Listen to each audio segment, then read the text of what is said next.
Hello, everyone.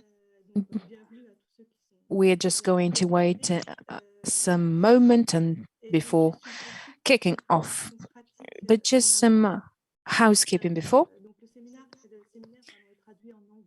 The webinar is being translated into English. If you want to listen to the interpretation, just click on the globe. You just have to choose the language by clicking on the world map icon at the bottom of your screen.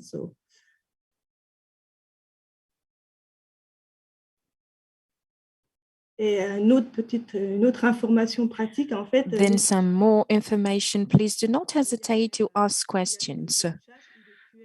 You can use the chat and the Q&A, and we are going to take your questions at the end of the webinar after all the presentations, and then you will be able to ask your questions. So welcome to this webinar about COVID and marginalized people, organized by Epicentre. For those who do not know, Epicentre, it is an institution within Médecins Sans Frontières whose task is to work in epidemiology. And I would like to give the floor to Alain Fischer, who was given the task by the French government to be in charge of vaccine strategy. But first, just a few words about this webinar. COVID-19 had an impact on vulnerable or marginalized people in France. There was a rise in people in marginalized people, and especially roofless or homeless or refugees people, namely 300,000 people in France suffered from the impact, were very much hit by the COVID crisis. Many people living on the road. Some of them live in shelters, in different kind of facilities, social centers, and they were even more exposed to COVID. And this was shown by the investigation carried out by Thomas Roederer. That is why we had the idea to have a look at the coverage, the vaccine coverage in a marginalized population. This is going to be the topic of this webinar. Then Lison Ramblière, an epidemiologist at the Observatoire du Samu social, is going to speak about how to get closer to people to make sure that they were vaccinated. Then Simon Ducarroz, who's a researcher in Inserm, is going to speak about vaccination hesitancy in people with unstable shelters. And Stéphanie Vandentorren, who is in charge of the French program for social inequalities in healthcare, is going to speak about situation a bit beyond France. So we will open up our borders. At the end of the presentations, you will be able to ask your questions and have a discussion about what we learned from COVID crisis and what we learned about how to take care of marginalized people. Perhaps after the pandemic, we'll be able to transpose those results. So this is the agenda for today. Without any further ado, I am going to give the floor to Alain Fischer, who is a professor at Collège de France in epidemiology.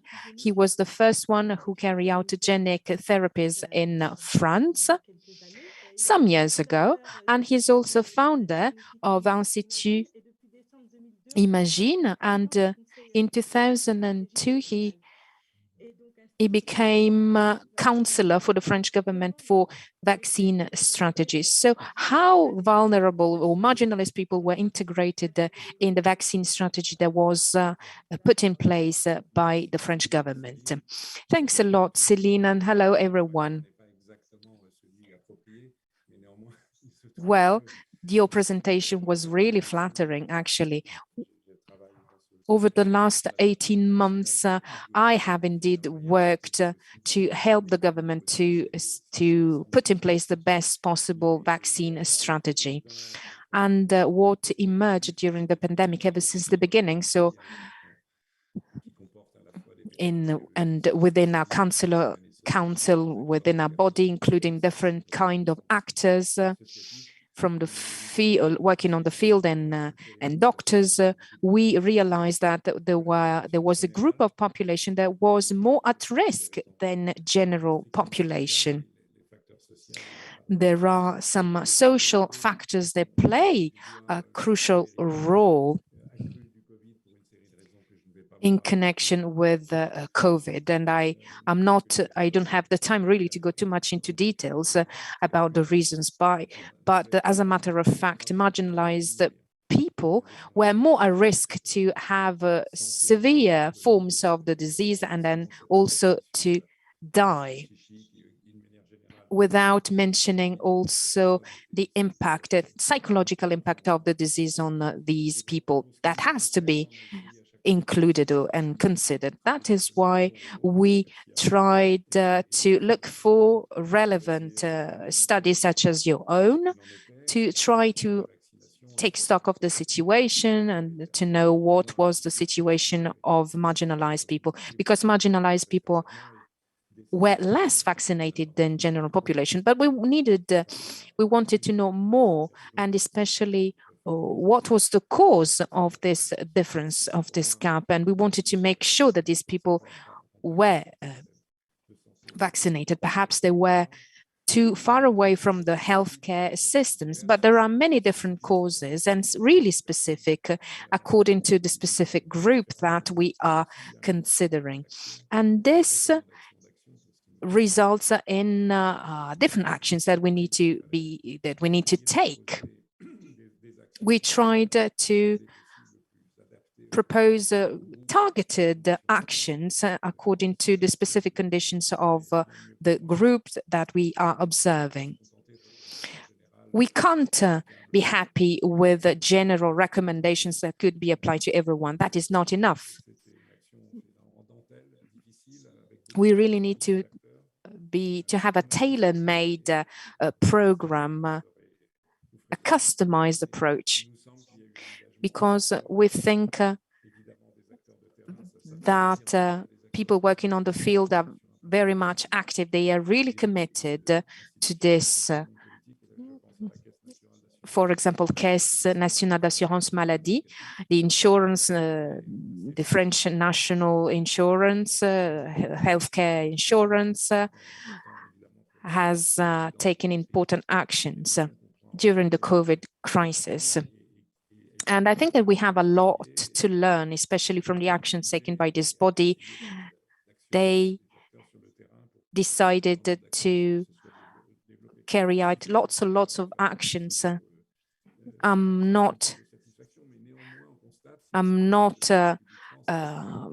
don't really have the time to speak about all the actions that have been taken into detail, but lots of actions have been taken.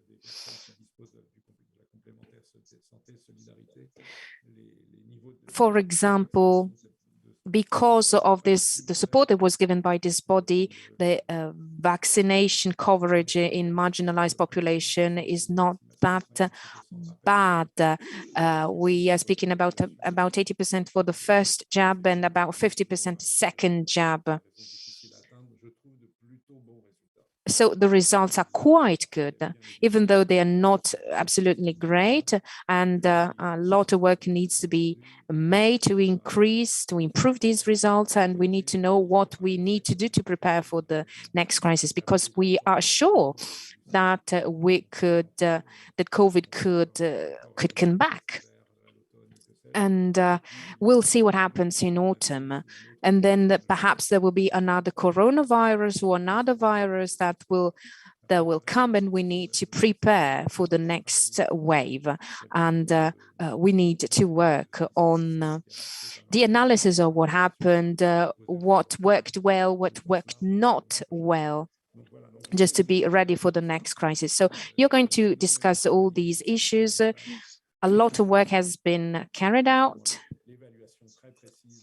There was a really precise assessment of risk factors, causes of the weak vaccination rate, and so on and so forth.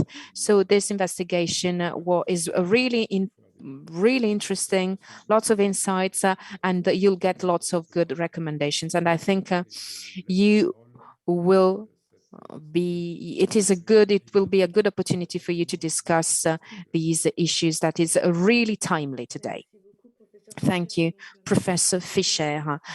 And now the floor to Thomas Roederer, an epidemiologist in Epicenter, who is going to speak about the results of the PREVAC inquiry, a study that was carried out in Marseille in Ile-de-France in 2021. He's a statistician. He specialized in epidemiology. He started working in this field 20 years ago, and then he started working Médecins Sans Frontières, and then Epicentre 15 years ago, first mission in Niger. Thomas has worked on many different areas, for example, all operations of MSF in war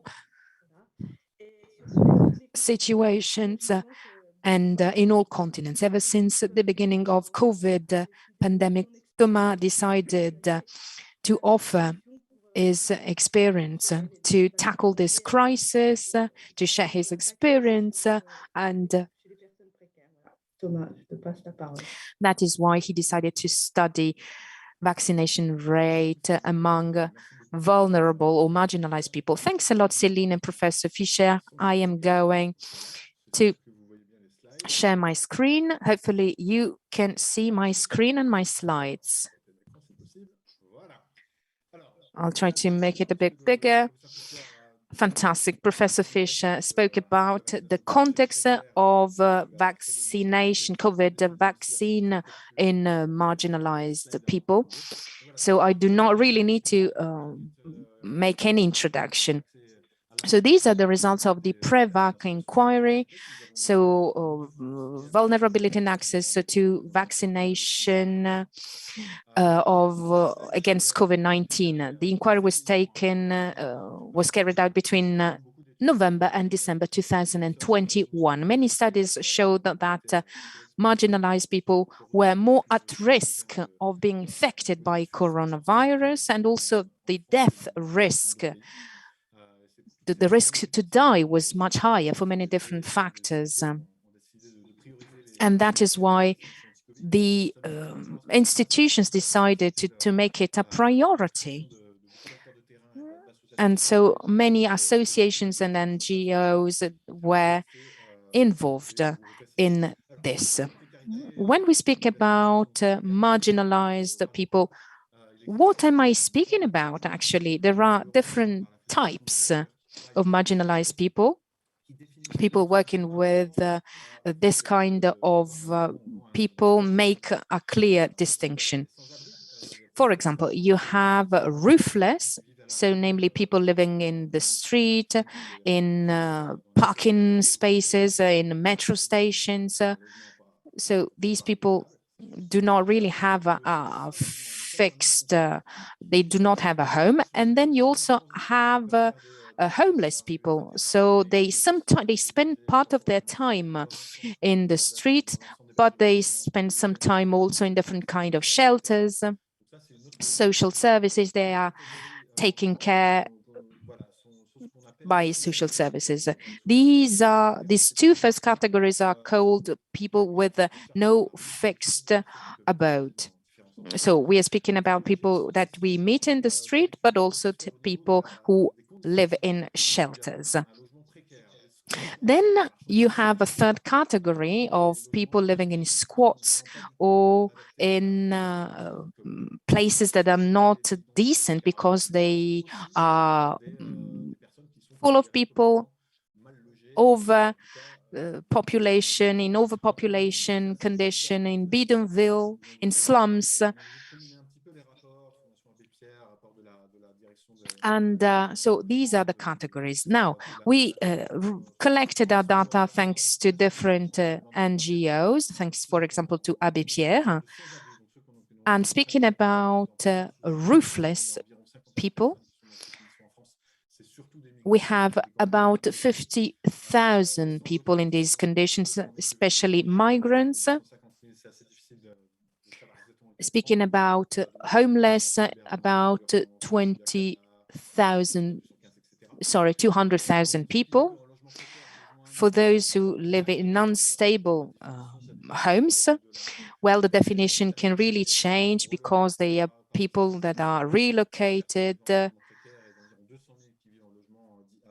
But in any case, the figure is about 650,000 people, and in indecent house, 200,000 people, and then nomadic people, about 150,000. But once again, these figures are not absolutely verified and final.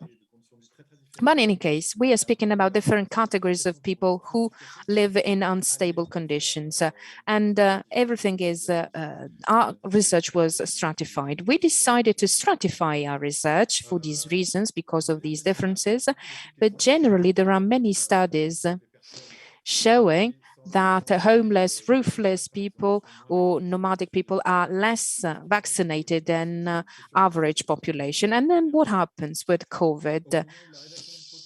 When the protocol was drafted and during the inquiry, there was no data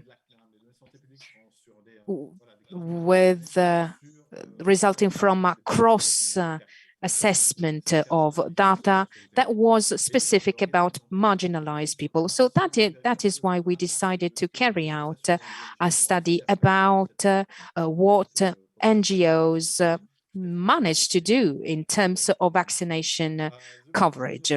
So the target of our study is to make an assessment, have an assessment of vaccine coverage of marginalized people. And we wanted to make sure and to assess how many people got 2 jabs in the different situations. And once again, there are different types of marginalized people. So we observed different categories of people in the Paris area and in Marseille area.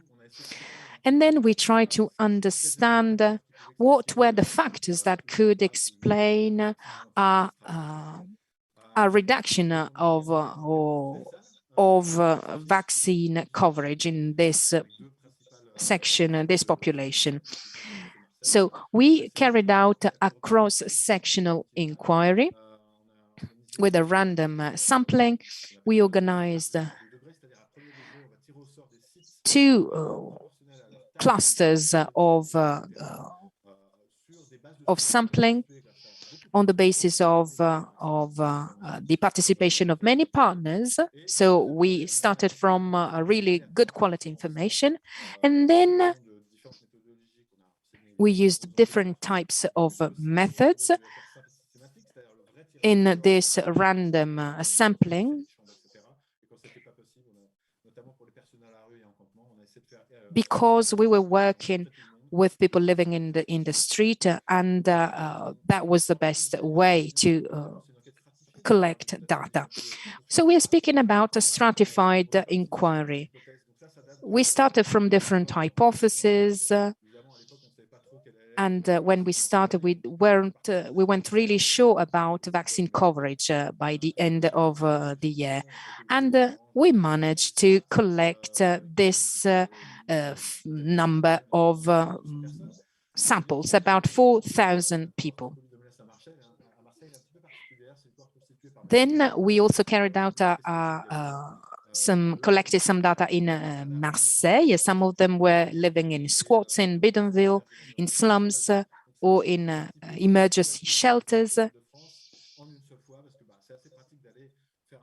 And it was a really good opportunity for us to take data in such in such a context. So we managed to carry out individual interviews lasting about 15-20 minutes each, face-to-face. We collected this information, for example, literacy in terms of healthcare, social conditions. We collected information with a tablet, with a specific application. I'm not going to give you too much detail about statistical analysis.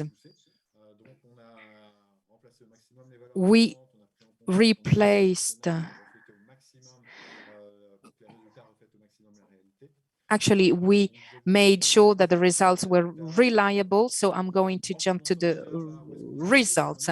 First of all, where did we go? In Ile-de-France, we went to 200 sites.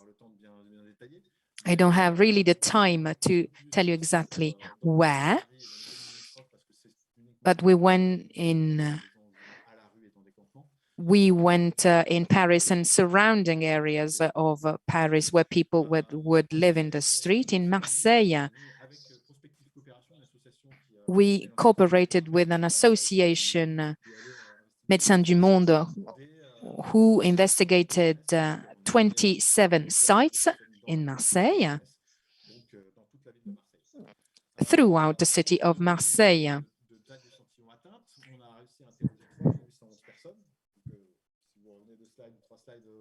We managed to have an interview with about 3,800 people.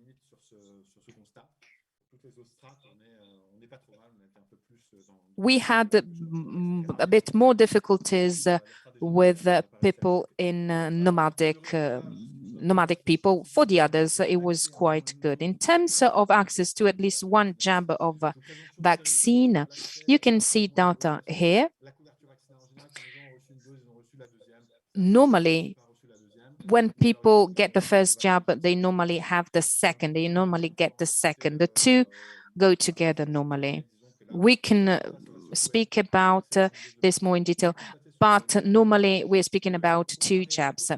On the left hand, you can see that in comparison with the general population between and the curves are more or less the same. In all the different layers of population, you can see that marginalized people have a lower rate of vaccination. In terms of availability, there was a drop. On the right hand,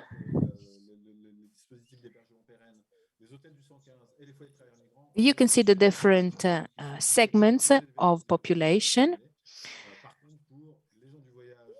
For nomadic people or people living in the street or in Marseille, the access level is much lower. So the results are different. I'll go back quite rapidly on the typology. It was to mix a little bit of, because we are talking about Marseille, people are part of all the layers. And if we look at the ethnic typology, we see that roofless people or homeless people are vaccinated by 50% more or less. The nomad people really lower than that. Precarious people are in slums, or we are at 51% more or less, and homeless people made mainly through the association and Red Crosses and emergency room helping us are the highest, have the highest vaccination rate at 81%. What is really interesting was to see where vaccination was higher, and what was interesting is the common right method that has been implemented with the vaccination centers taken into account for 50% of the cohort, especially in Marseille, but in IDF, Île-de-France, this was done as well. 1 on 4 in Marseille, 1 on 5 in Île-de-France, maybe because maybe associations pushed further in Marseille. Vaccination, reasons for the vaccination, we do not have the time to detail all of this, but we asked them, why did you get vaccinated? And the main response was mainly linked to protection, because their friends or family were at risk, and these are the main reason for all the different layers. We also see that 1 person on 5, they got vaccinated in order to obtain the green pass or healthcare pass to be allowed to continue to travel if they were nomad or to move around.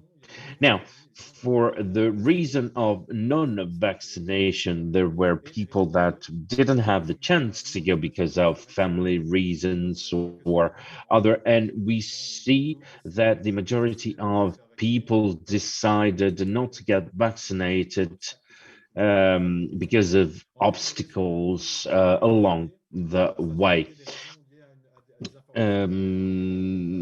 Most of the time, this will link on rules that were not clear, or guidelines that were not clear in terms of, for instance, pregnant women, in terms of accessibility to the vaccination, in terms of eligibility to the vaccination. 1 on 5 on several layers were did not get vaccinated because of these problems.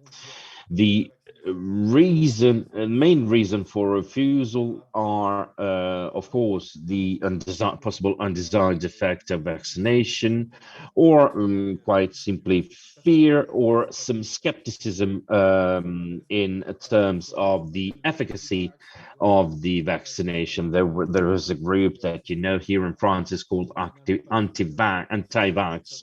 They campaign against vaccination, and now concerning 10% of our sample, this was the reason. We also asked if they needed the health pass or green pass or whatever you call it, and 1 on 5 and 1 on 3 following the layers felt obliged to get vaccinated in order to obtain this pass. In terms of the demography, we have several, you see here, divided by sex, age, language, and administrative situation. A lot of variables here. The probability to vaccinate when we have the date of vaccination, and what are the factors having an influence on this vaccinal uptake. We have sex, age, language, administrative situation. Of course, the place they were living for the last 3 months. Opinion on COVID vaccination are quite linked to what we spoke before. Of course, there were people that were scared, people that considered that this vaccination was useless. All in all, it was quite logic. Reasons also linked to health, those who have comorbidity or chronic diseases were more reticent to get vaccinated. The fact of being supported by social operators or healthcare personnel, of course, led to a higher rate of vaccination. Now, see what people looked for in terms of information about COVID. Those who went to look for information on social networks in their entourage tend to be more vaccinated than those who have not. Those who have also those who have been approached by healthcare personnel and association. We also asked information about active campaigns of awareness raising, or even directly vaccination activities in the slums or where these people were living. There is no impact on the vaccinal uptake. We have identified a lot of variables and created a model to give an order of priority to these in a multi-layer model. The green ones are in favor of a vaccination, and the red ones are going against the act of getting vaccinated. You can see here age, administrative situation, and in the red ones live in a family with their children's. They receive their meals by their entourage, and so they do not have contact with association or distribution centers. People that are currently followed by a physician tend to be more vaccinated, and the impact on the vaccination on site, of course, you've seen it. There are a lot of variables in terms of opinion. People have fear of this. People do not consider that having the health pass is an interesting thing, because normally they do not go around in cinemas or social events and so on and so forth. And in terms of information, most of them received information through social networks and internet. Of course, there are a lot of data to this study, and if you want to know more, of course, you will be able to. Now we do not have the time to get into detail. It's the first time in the world that we studied this phenomena directly on site, directly to the people concerned. The vaccination rate was higher than what we expected. But anyway, as a result, we could see that the farthest away a person is from the society, from the healthcare system, the higher the probability not to get vaccinated.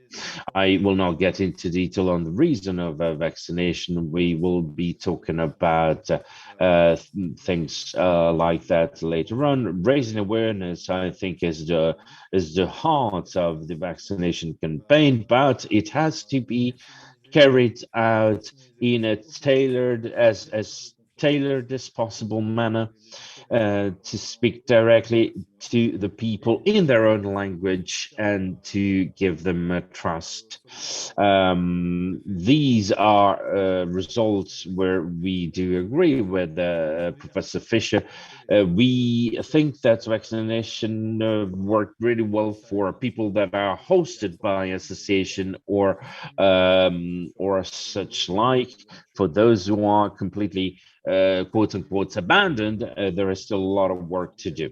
In terms of limits, there were several. The main one is that we did not have access to all the populations we wanted to, especially nomad people. They live in really quite close communities where access is quite difficult, and also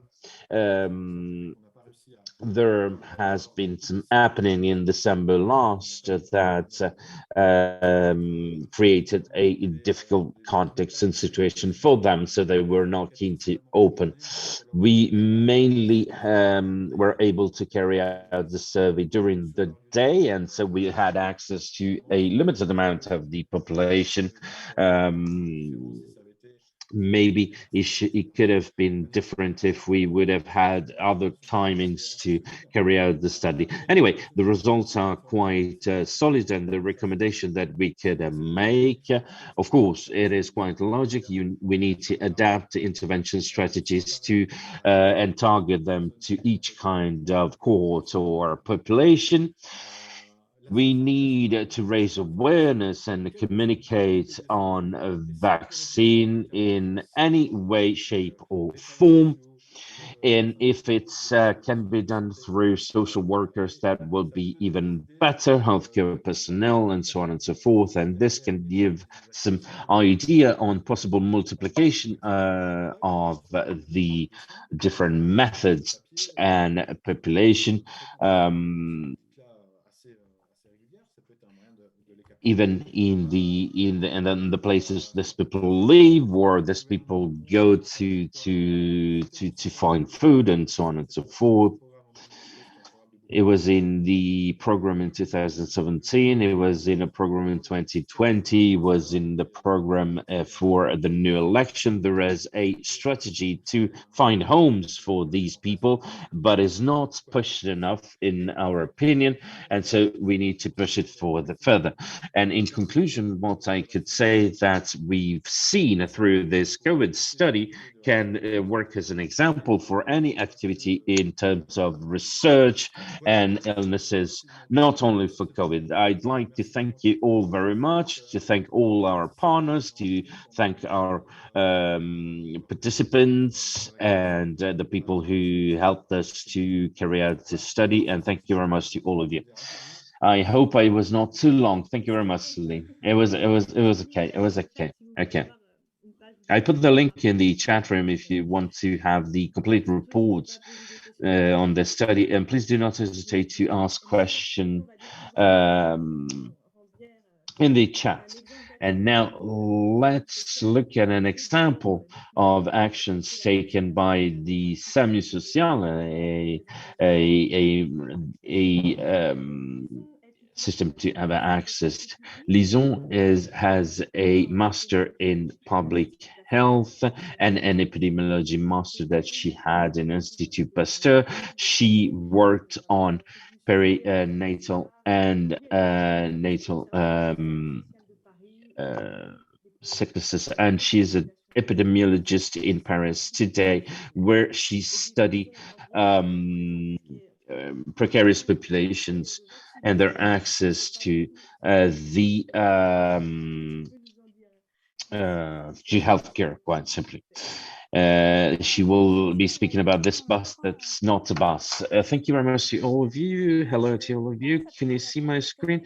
During this presentation, I will present the results of the beta study, vaccination and food distribution, that allowed us to study the behavior and the vaccination rate in hotspots for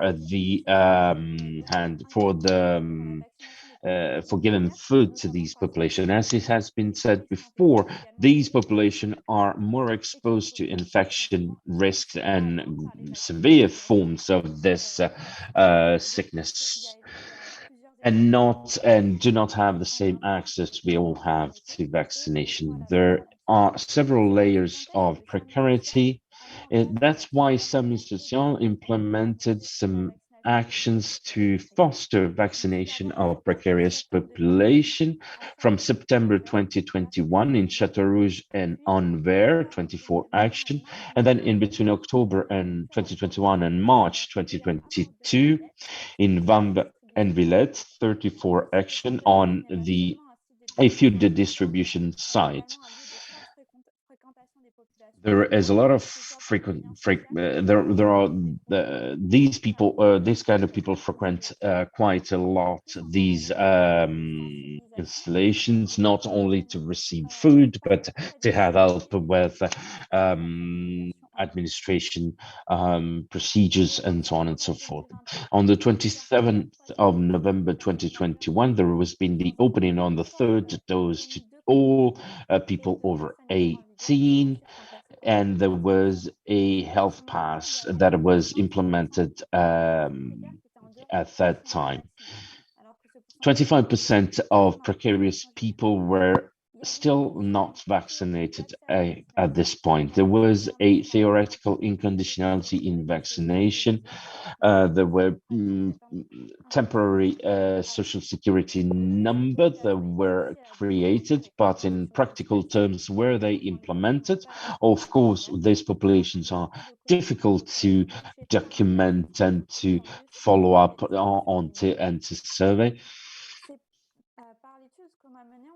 Through the study, we wanted to reply to the following question: who were the people coming to these food distribution venues to receive vaccination? What is their vaccination pathway, and why do they choose this kind of action instead of another? The VIDA study was done for this in between December 2021 and March 2022 in Port-de-la-Villette in the north part of Paris. 21 days of investigation and 22 days of vaccination. French and English or other languages were available thanks to the participation of translation. We investigated on all people coming to get vaccinated over 16 years of age, and the questions were the reasons for them to get vaccination, what were their, to take stock of their administrative and healthcare situation. We will talk about initial scheme, so 1 or 2 doses without any infection done through PCR test, and the booster, 3 doses or 2 doses with an infection. The statistic analysis were descriptive, quite traditional. Throughout the project, we used a web application that was elaborated in order to give the opportunity to all the stakeholders of the project to follow up on the results in real time. These are the results of the survey. 668 vaccines were administered, and 83% of the people, so 555 were approached, and we asked them questions. Mainly 83.9% were men in between 26 and 40 years of age, without children, without regular financial resources. 52.6% had a secondary level of studies. Most of the people, 93.1%, were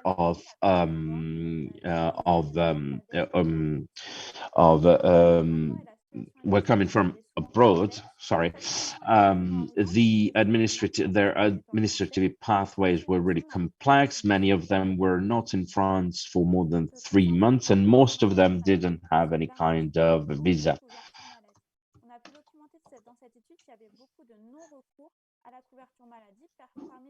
There was not information linked to their situation.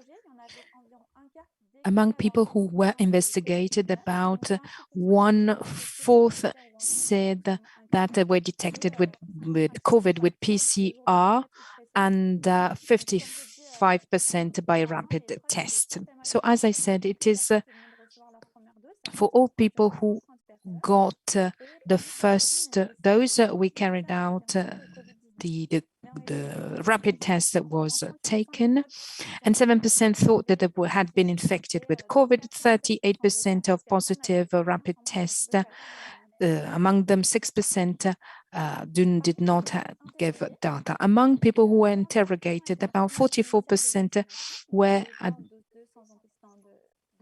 got the first or the second jab without infection, and 55% had the booster.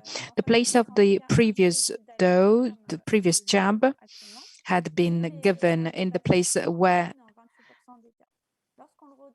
they were. So people had gone towards them, 59%, and in big vaccination facilities, 28%. And you can see in green and blue the respect of the time between the first and the second jab. So the reason why they took the vaccine was in some cases to the obligation 52% and protection 45%. So to protect themselves and protect others. And the knowledge of vaccine differ in consideration with the place where people were living. So here you can see the week of jab. So when people got the first jab, in gray you can see the reference sample, so people living in the 19th arrondissement in Paris. And the people that we included in our study are in light blue. At the opening of the third jab, you can see the line. So we tried to identify the factors that explain this delay of people getting the jab, and the factors that we identified as a delay were to be younger than 40 years old, living in squat, not having social insurance, and not going to food distribution sites. So the main results of this study show that these places, places where food is distributed, is a relevant place. And secondly, in these places, the virus spread very much because 40% of rapid tests were positive. And thirdly, there is a gap between young and older people. So you can see that there is a strict correlation between social gradient and vaccine coverage. So it is important to target this population for the booster dose. What are the limitations of this study? In most cases, people who were addressed did not really refuse to be part of to be vaccinated, and there is a small rate of women because perhaps they were vaccinated in other areas or for other reasons. And then as for perspectives, we could see in this study that people did not go to standard places for the vaccination. So it is really important to give information, to give people information about social insurance, and then to make sure that different ways are combined. So, for example, people should go to vaccination facilities, but at the same time, people should be addressed in the places where they live. Thanks a lot for your attention. Merci, Lison, pour cette présentation. Thank you for your presentation, Lison. As we could see, vaccination for marginalized people is lower than the average population, and many people just do not want to be vaccinated because they are afraid. This is one of the reasons that were illustrated by in our studies, and also by Simon Ducarroz, who is going to take the floor now. Simon Ducarroz is in charge of research in Pierre-Louis Institution in epidemiology. He got a master in 2010 about the screening of cancer in Europe. And then he studied the risk related to tobacco, and he carried out research on health of migrants and marginalized people with a specific focus on healthcare related social inequalities. So Now, the floor to you for the presentation about vaccine hesitancy. First of all, thank you, Céline and Epicentre, for giving me the opportunity to share the results of a study about the reasons explaining vaccine hesitancy in marginalized population in France. I'm going to give you an overview of the study and also results that are very much in line with the results that have been illustrated by my colleagues. Just a short overview. At the beginning of the pandemic 2 years ago, there was lockdown, and what we could hear all the time was stay at home. But some people couldn't really stay at home because they had no home. And so we started being called by associations to observe the consequence, the impact of the lockdown for such population, because this population is very often neglected or invisible. Pandemic was not very well known when it comes speaking about how to tackle the pandemic, the impact of the pandemic back then. And so et des mesures de contrôle de la pandémie. In a study, the topic, the aim was to see the impact of the pandemic on the health, of such population. We had also carried out other studies about the impact of vaccine hesitancy. Now, speaking about vaccine hesitancy, there was a first wave of inquiry in spring 2020, and back then the vaccine was not available yet. And then we started asking a question that was a bit theoretical. So if there was the opportunity to get vaccinated, would you be vaccinated? And you can see the results. Many factors play a role. For example, being a woman, living with a partner, and being undocumented, or having a low health literacy. That was these were the factors that we analyzed back then. Au printemps 2021 jusqu'au début de l'été. Then, in 2021, we carried out a second inquiry, but the difference is during this second inquiry, the vaccine was available. In terms of methodology, the method was really innovative because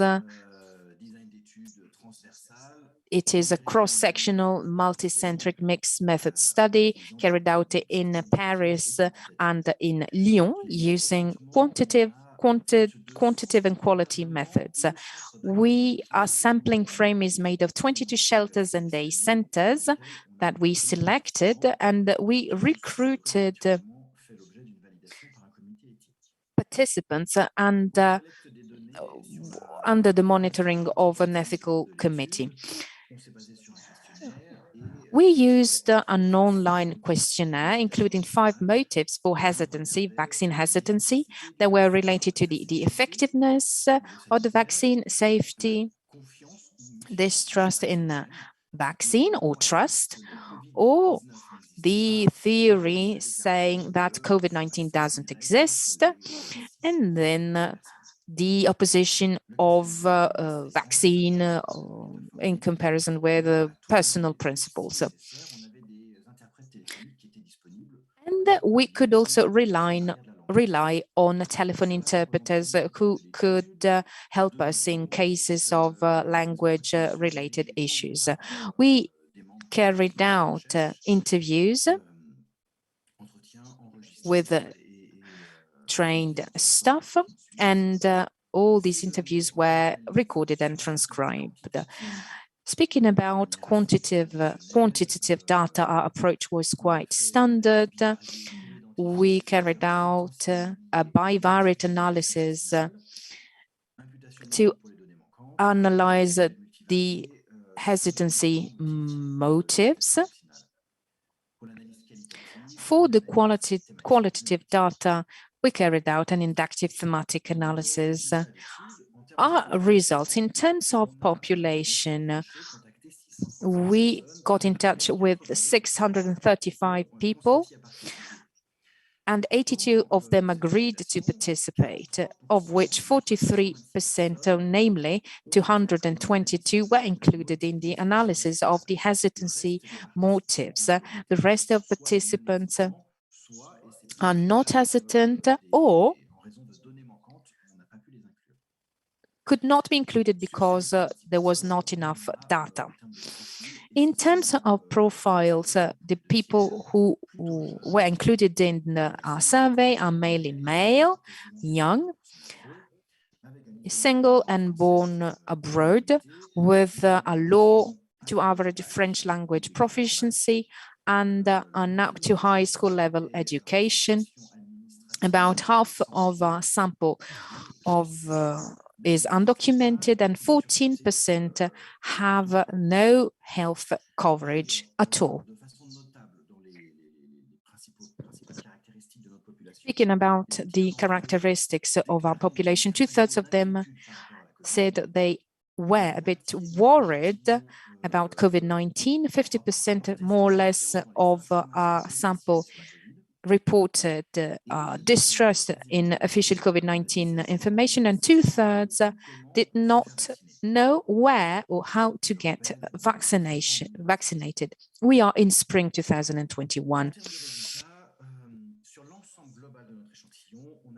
In terms of quantitative data, 58% of vaccine hesitation emerged.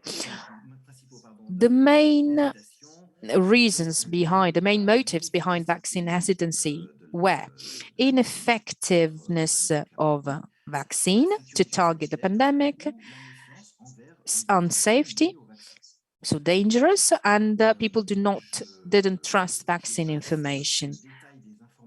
I'm not going to give you detail about quantitative analysis, but just an overview to give you an overview. There is one factor that is related to the motive or for hesitancy, that is distrust. And this is very much in line with what was said by Thomas, that is linked to the age of participants. And you will see the details in the publication of the study that will come very soon. Speaking about qualitative data, we identified 4 specific topics, themes. First one, the purpose of the vaccine. There was this idea that the vaccine was a sort of pill that could heal your disease, even the aftermath of the disease.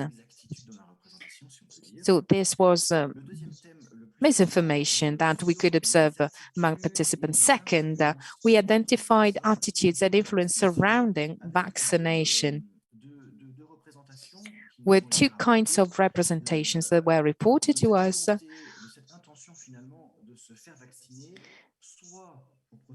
So people would accept to get vaccinated to protect their families, or if the rest of the family was vaccinated, people would say, I would be vaccinated as well. And then third theme, fears and hopes. Speaking about fears,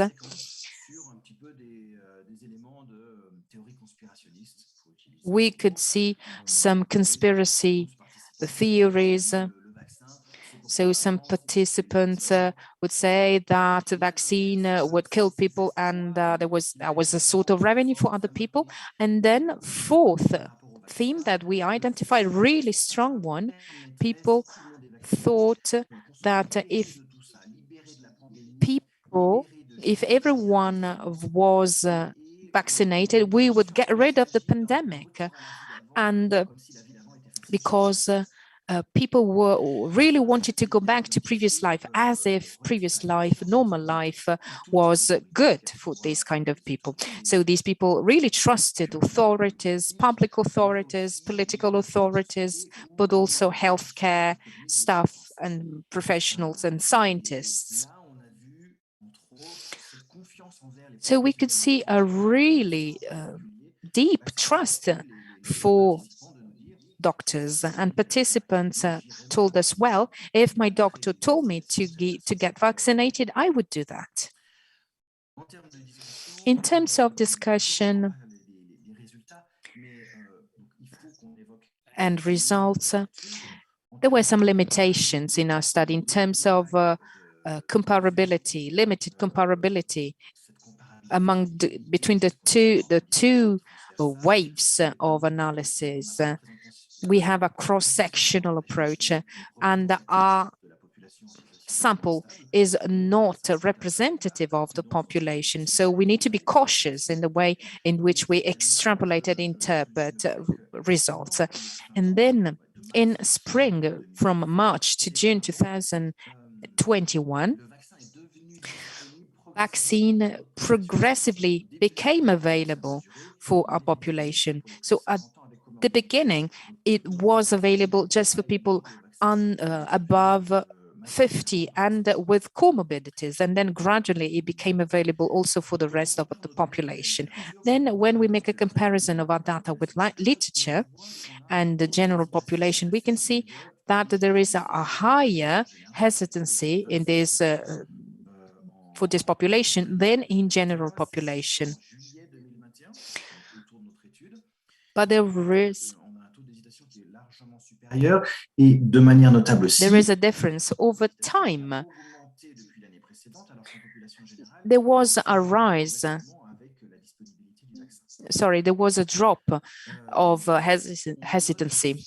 So at the beginning, 58% versus 16%. Then we could see, in some cases, mistrust of people, mistrust towards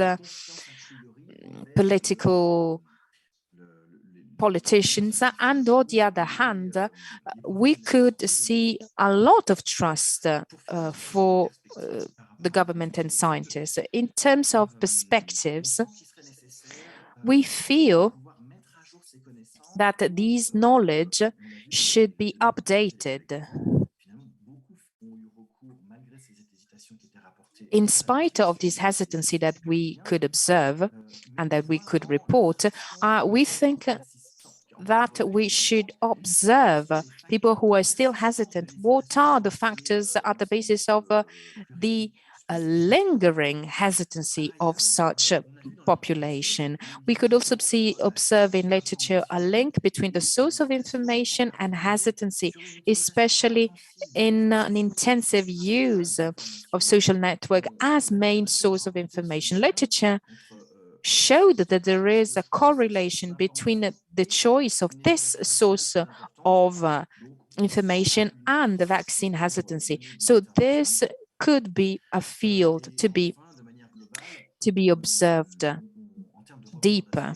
In terms of recommendation, we think that we should capitalize on the trust towards healthcare professionals and doctors, and also on the role that can be played by social workers in the support and to encourage vaccination.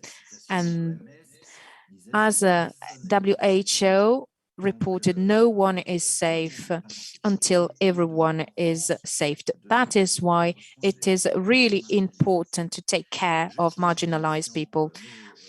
Finally, I would like to thank our sponsors, all the working group of the study, and all the organizations who supported us and actively helped us in this study. Thank you very much.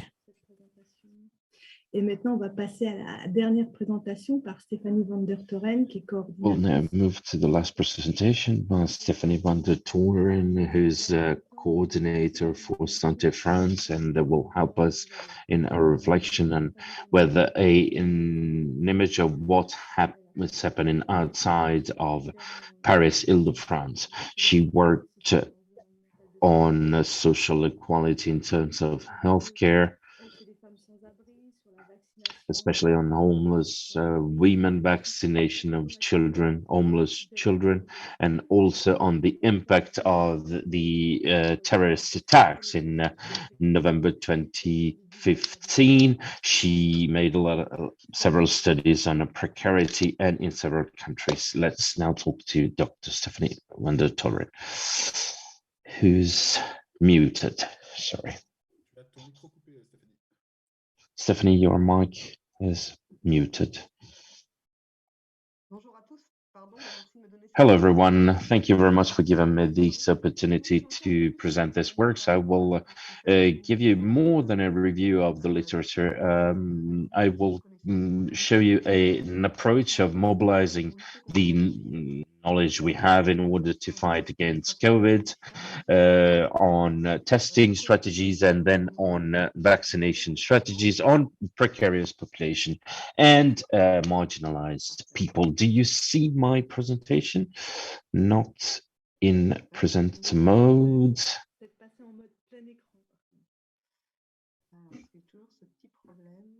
I always have this problem. Sorry about that. Just a couple of seconds.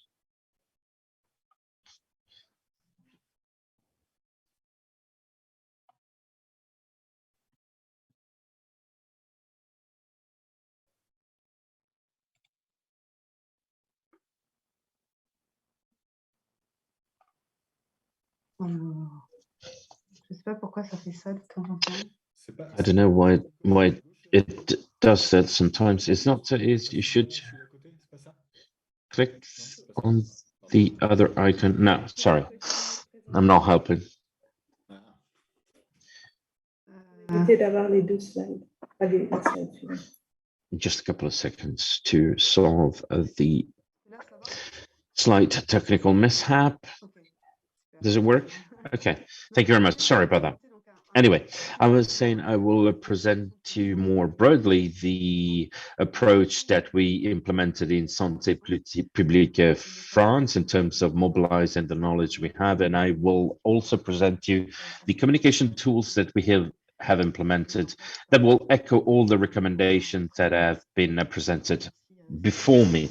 So thank you very much, Cecilia Lair, namely, who worked with us, and I will present not only the review for people from abroad, but also the interviews that were measured quantitatively and qualitatively. Mobilization of knowledge is something common from Canada, and it is important to share expertise, practices, and experiences in between stakeholders and researchers, not only decision makers, but also on a local, regional, and national level. We worked on precariousness, linked to the exclusion of a house, of a place to live in. This is a method that is quite interesting in this respect, putting the accent on the fact that the knowledge are not independent from the context of the institution, and there are several kinds of know-how and knowledge, and they all have to be implemented in a synergy to create an integrated knowledge. I will put a link to the report. This is just but an overview of what we have done.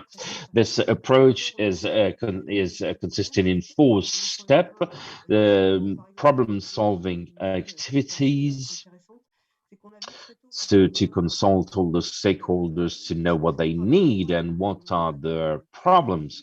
these homeless people. Most of them we've seen are migrants, and most of the time they do not have their papers. Their administrative status is not on point, and this ends up in not having a social security number and not having access to healthcare. So we implemented an emergency number in order for them to be vaccinated. This consultation of the stakeholders is really important in order to organize the discussion throughout the decision-making scheme, and also to carry out survey in order to increase the knowledge and find some working strategies that worked elsewhere abroad that we can implement in France. Interaction activities, these occur less often, but this allows for an exchange between the researchers and the stakeholders for the testing and vaccination activities. These allowed us to organize 2 video conference webinars with more than 90 participants, all on these issues. We also had co-construction activity, and the PREVAX study that you've seen previously is one of these.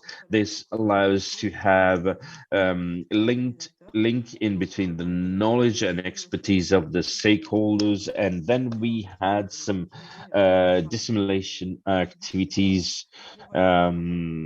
You talked previously about the bus that's not really a bus, so we will get back to that later. So you will have this summary in the chat. I'd like to thank all the colleagues for their publication. They were really useful.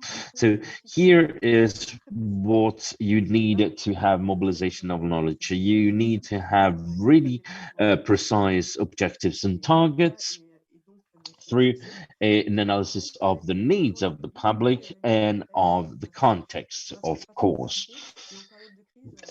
This is not in normal times, this is not particularly complicated, but you have to consider that we did this in the framework of the pandemic. Once that we have identified the needs of the public, especially having a safe house. Our colleague was talking before that we've been told by the state to stay home, and so what about those who do not have a home? So it's really important.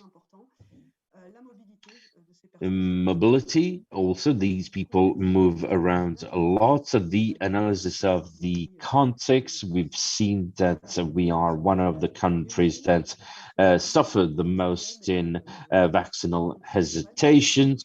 And there were also some structural difficulties. For instance, the hospital that were completely full, and hosting association and places were full as well.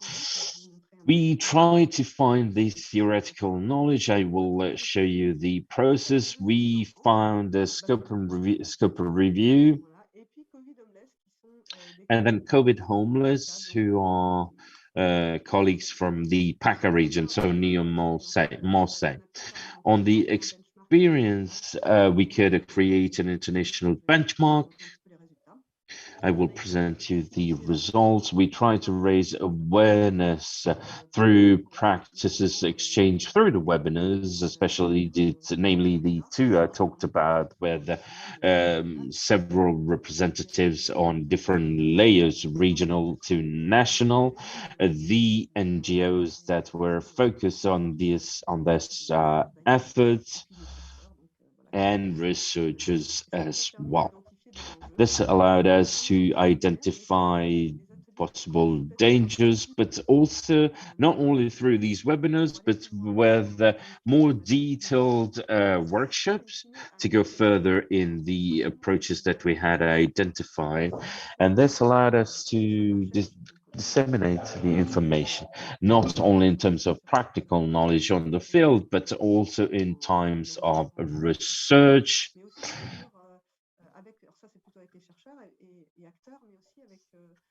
with researchers and stakeholders, but also with all people working on the field and NGOs to carry out a work together to adapt the tools that we can implement. On the theoretical knowledge, this comes from international literature, and this has allowed to mobilize this knowledge on factors that were fostering or limiting vaccination. We've seen that these were quite different if we consider one dose or several doses. The beginning of vaccination was dependent to the availability of the vaccine right after the testing. So you needed to have testing and vaccination immediately, a small distance in between the centers. The waiting time hadn't to be too long. Raising an awareness program that was tailored, and also the possibility to disseminate the information through community relays that were pertinent. As for limiting factors on the initial vaccination was the competitivity of the needs, because these people need roof, need food, so vaccination was not their priority. For the second dose, the factors were slightly different, because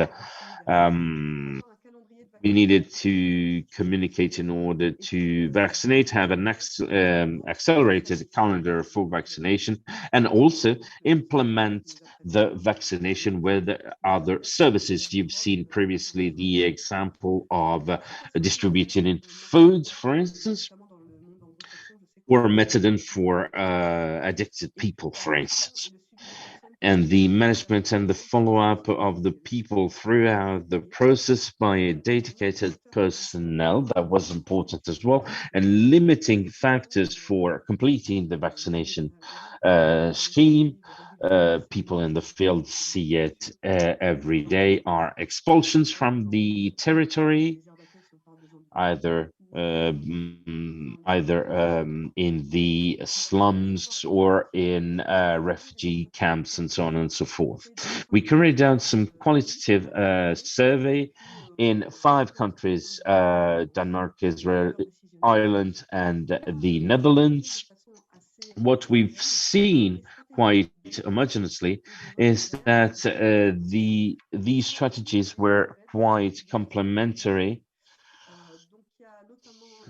but they needed to be repeated, especially in Denmark. There were several tents, several pop-up venues for vaccination that have been implemented specifically by the NGOs, and also mobile clinics in Israel and the Netherlands. Denmark, sorry. And this especially was done because hesitation in the beginning of vaccination is quite high, and they were able to take care of specific issues and to go towards the people. Some operations were quite specific to certain countries. They have a rate of 40-40-20. So 40% working on the people that were really hesitant about getting vaccinated, and then this snowballed, and they have 40 and 20 following.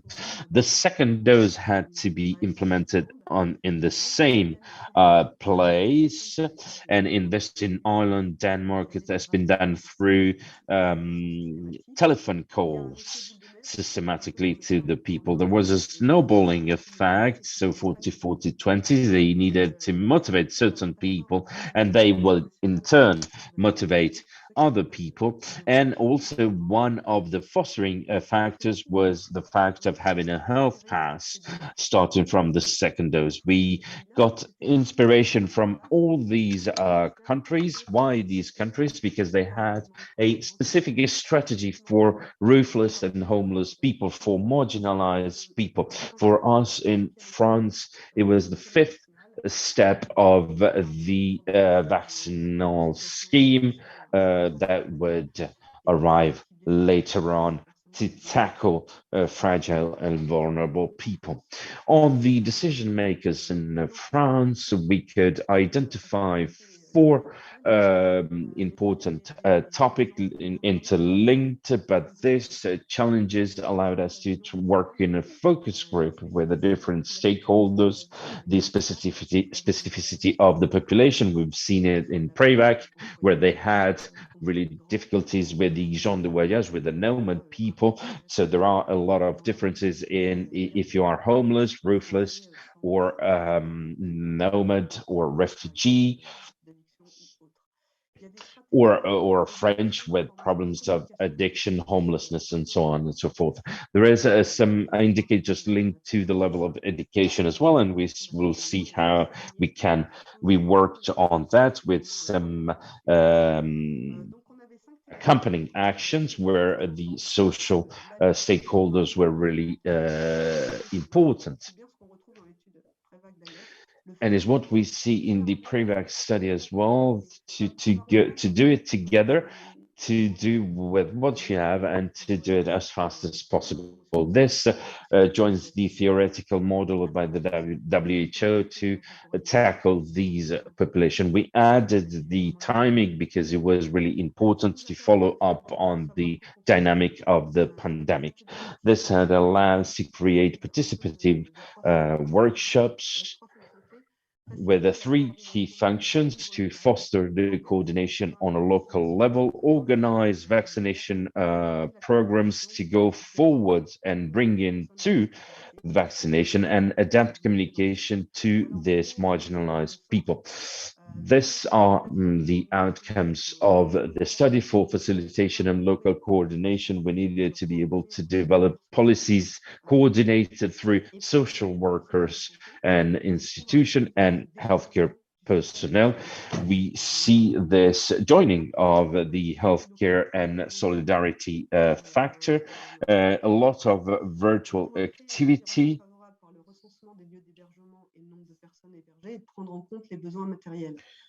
to take, and also to take into account material needs in terms of resources, access to water, access to foodstuffs, and having a roof on one's head. This is the basis. Reinforce of the community through the identification of common goals and challenges, and also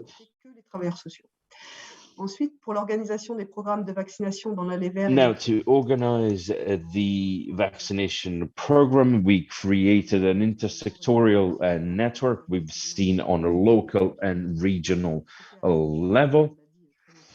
The CPM had a really important role in this. The association of housing stakeholders, we needed to train them in order to fight against stigmatization to this of this people, and because if they were not vaccinated, they feared to lose their house.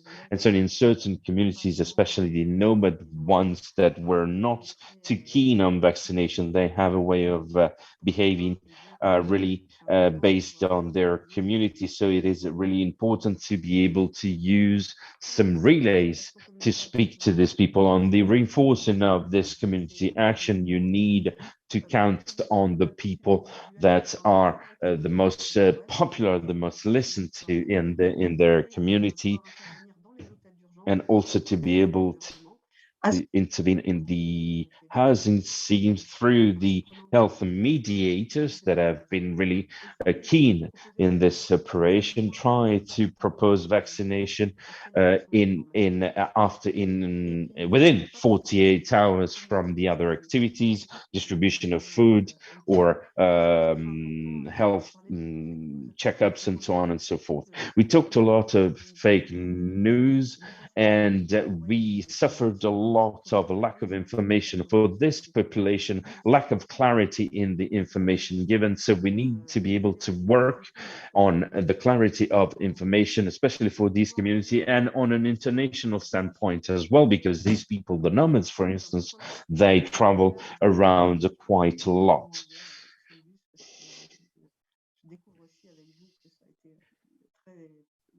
and also to link the vaccination and testing activities with other activities, like the example you've seen before with the bus that for the food distribution, and also to be able to train the field workers, social workers, in order to take into account all these fragilities.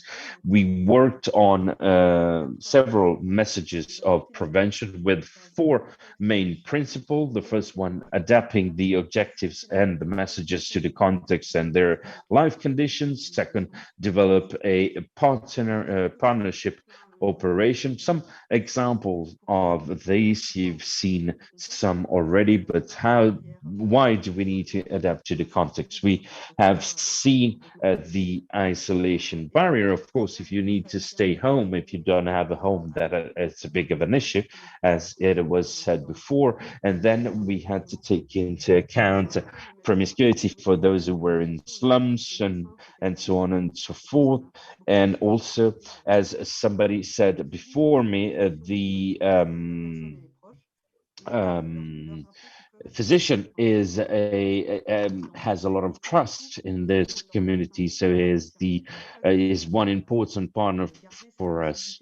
And also, it is important to spread the message that it's their decision in the end, and they need to take care of their health on their own.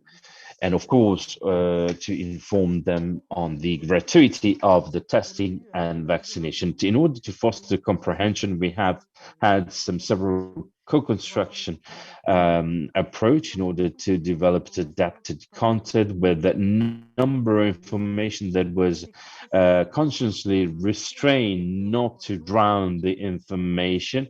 The messages were translated in as many languages as possible and kept as simple as possible. You see an example of how to explain the transmission of the virus from one person to another. And also, of course, we focused our information on positive messages and on how it goes on practically, on how to take an appointment, the gratuity, and so on and so forth.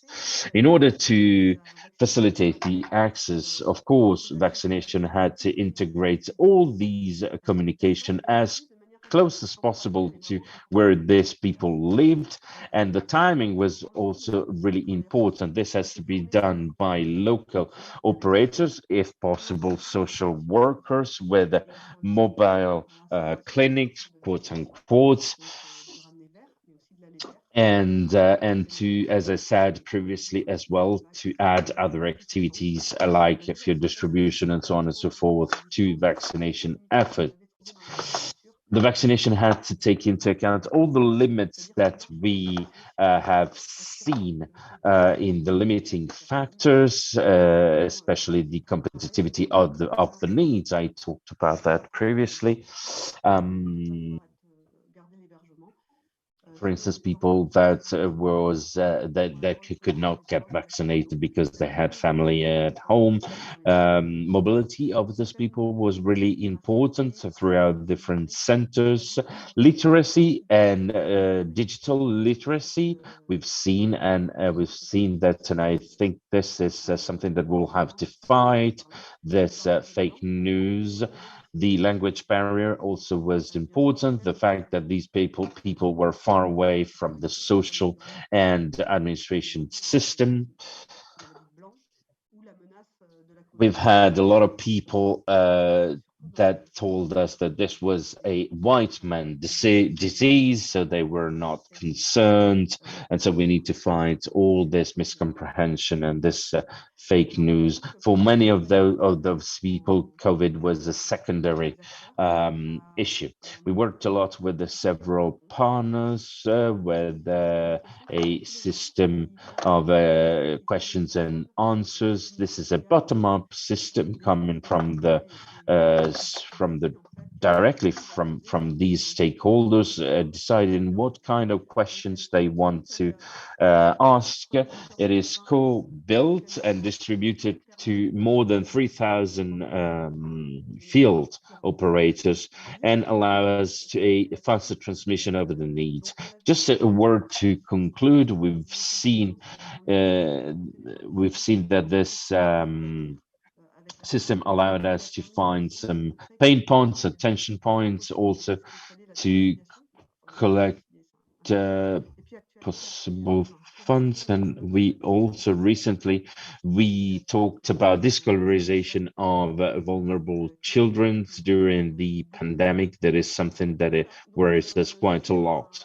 So this is all more or less. This approach allowed us to have a faster reactivity to transfer information and allowed us in turn to co-construct, co-build some systems that are more pertinent and effective than what we had before. Is something really good that we will continue. We will not stop after COVID. This has also allowed us to create partnership like such the one like with Epicentre that we're really keen to continue.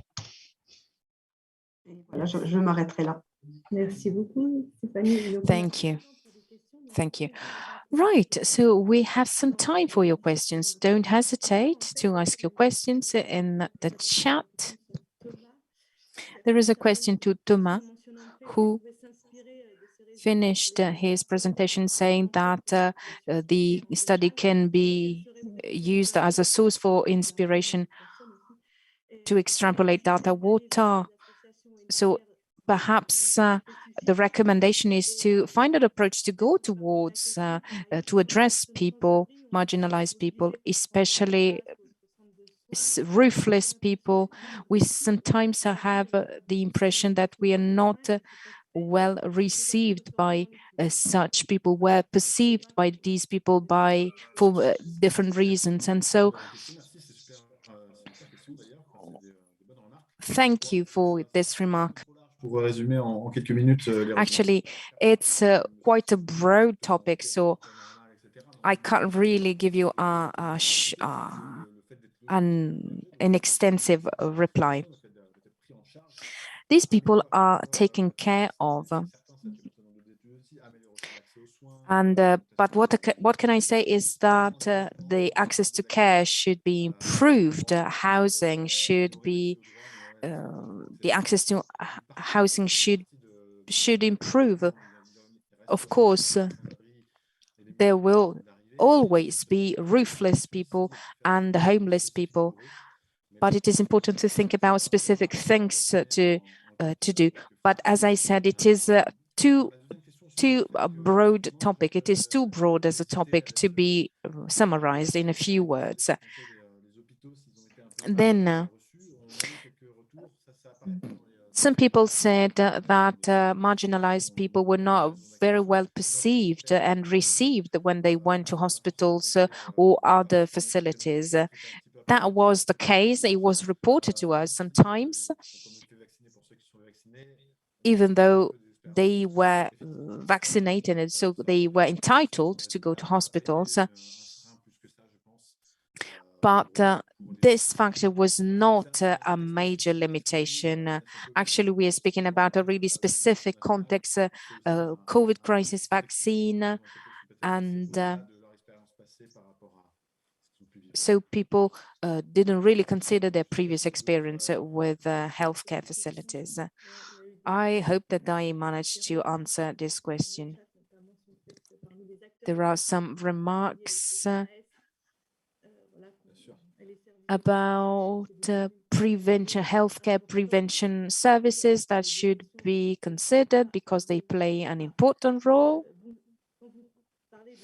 Then another question, when you speak about access to water, do you have any specific recommendation for dumb territories having problems that are even more severe because of COVID?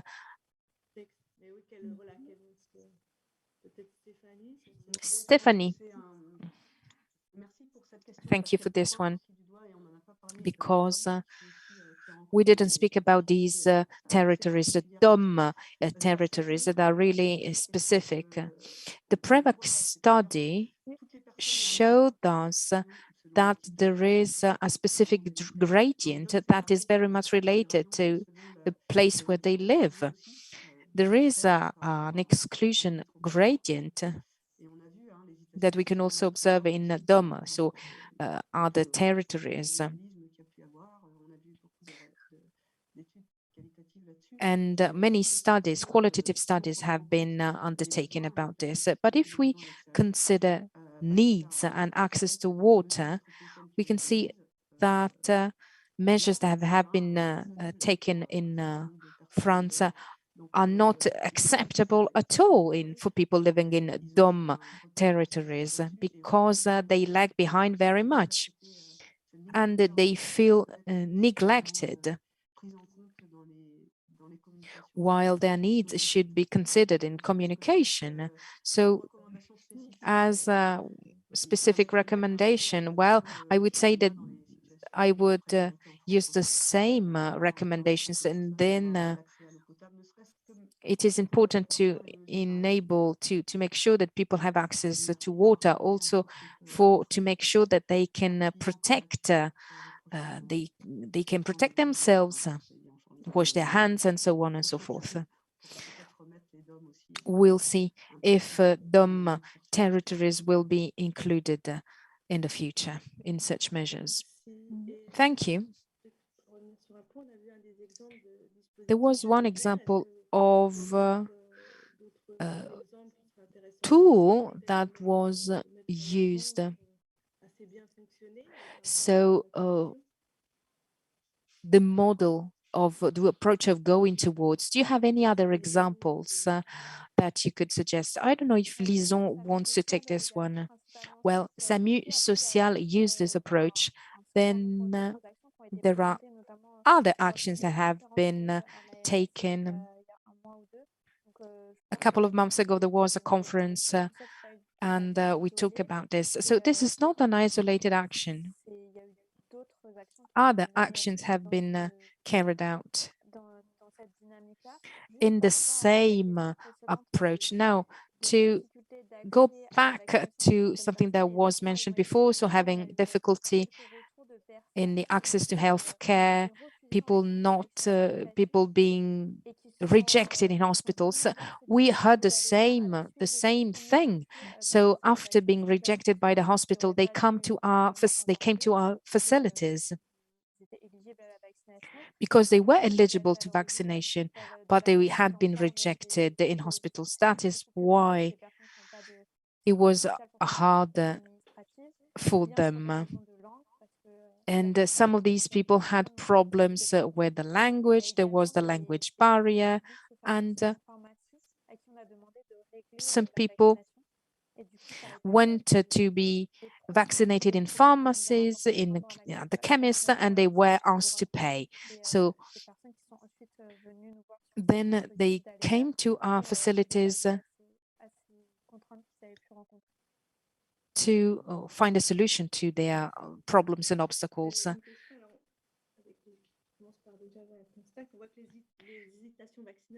Well, speaking about vaccine hesitancy, that is also present in African countries and is also related to the trust towards authorities, the information sources, and the presence of deaths and cases. They play a role in hesitancy. So with the reduction of the slowdown of the epidemic and considering the future, what do you think that is going to happen in the future? Well, today we could observe a sort of a vaccine fatigue. So of course, that is going to be the next challenge for the future. If we continue to give jabs and boosters, of course, that is the risk for everyone, not just marginalized people, but also general population. And generally, there is fatigue. Everyone is no longer available.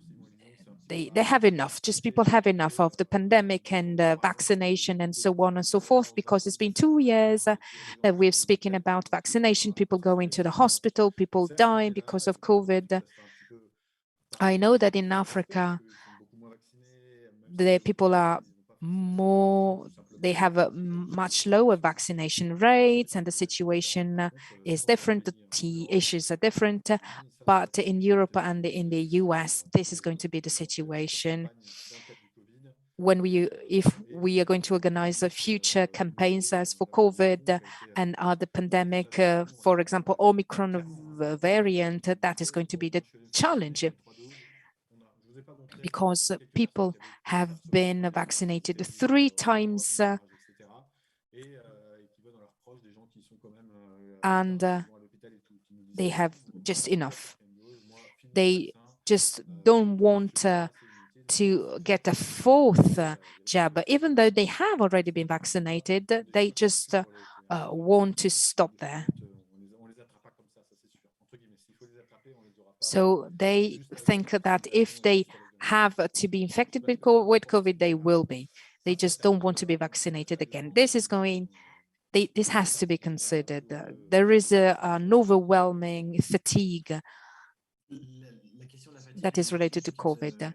If I may add something, a remark about this fatigue, at the end of 2020, we carried out our first wave of investigation, and then the second after the first wave.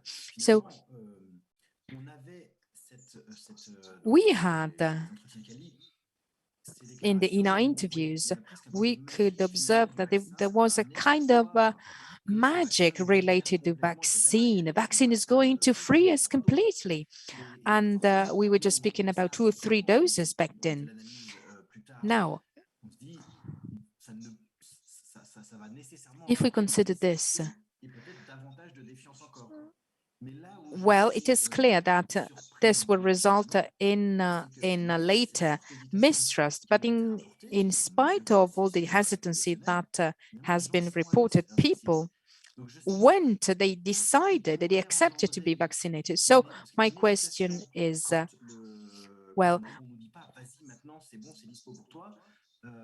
even though you're hesitant, if someone tells you to go and get vaccinated, people go to and they get the vaccination, they get the injection. So if we observe people who are still hesitant today, well, that could give us an idea of what we need to avoid to make sure that the amount of hesitant people increase even more. And then there is the issue of the source of information. I think that it's an important factor. Those who use social networks as their primary source of information, even though I'm not an expert, plays an important role. How can we control that? How can we monitor that? We have fact-checking systems, but they just work after.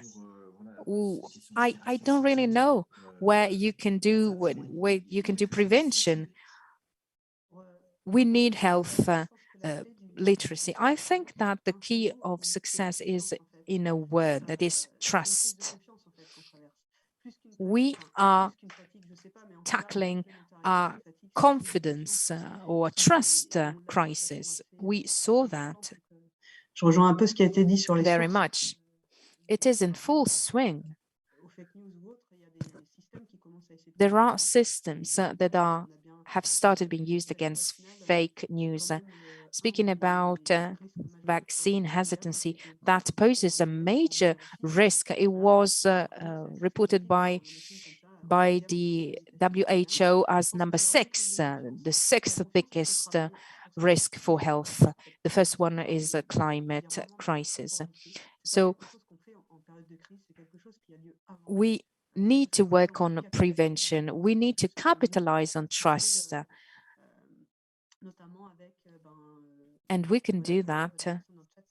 I can see people writing in the chat, giving examples. for example, nurses or mediators, health mediators, because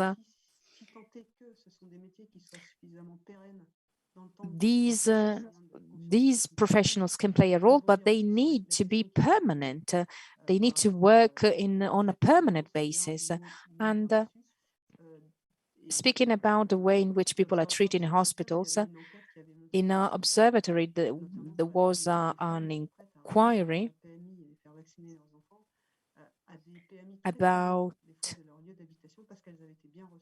about women who decided to have their children vaccinated really far from home because in such facilities they had been treated well. I think that trust anyway is the most important thing. So how can we recover, recreate this trust? I think that we need to work on this.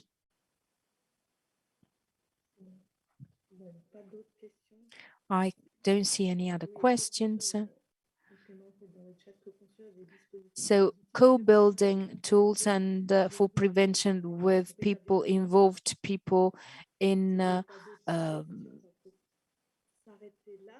how is it possible to recreate trust? That is the question. Well, we've already spoken about this. In the chapter, you can see lots of links if you want to deepen your knowledge about this.